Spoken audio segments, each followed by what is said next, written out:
ఇవాళ న్యాయం కోసం నల్లమిల్లి 12వ రోజు కార్యక్రమం చేస్తూ ఉన్నాం. పెదపూడి మండలం కుమారప్రియం గ్రామంలో ఈ కార్యక్రమం నిర్వహిస్తూ ఉంటే కార్యకర్తలు వేలాదిగా వచ్చి సంఘీభావం తెలియజేయడమే కాకుండా ప్రజలు కూడా స్వచ్ఛందంగా ముందుకు వచ్చి ఆశీర్వదిస్తూ దీవిస్తూ ఒక భరోసా ఇచ్చి ముందుకు నడిపిస్తూ ఉన్నారు.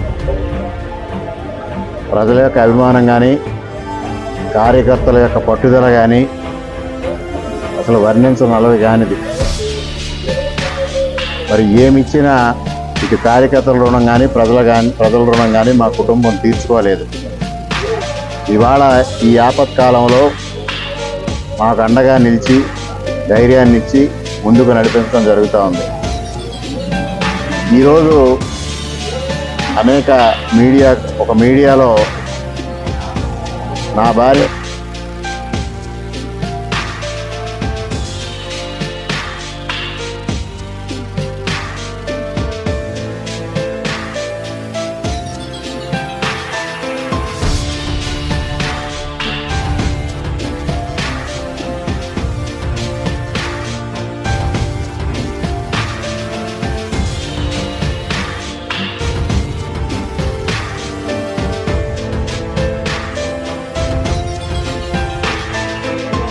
నేను అనపర్తి నియోజకవర్గం నుంచి తెలుగుదేశం పార్టీ అభ్యర్థిగానే రేపు అసెంబ్లీ బరిలో దిగబోతా ఉన్నాను.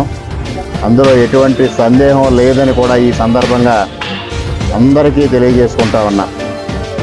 ఇదే మాట అనేక మంది పెద్దలు నన్ను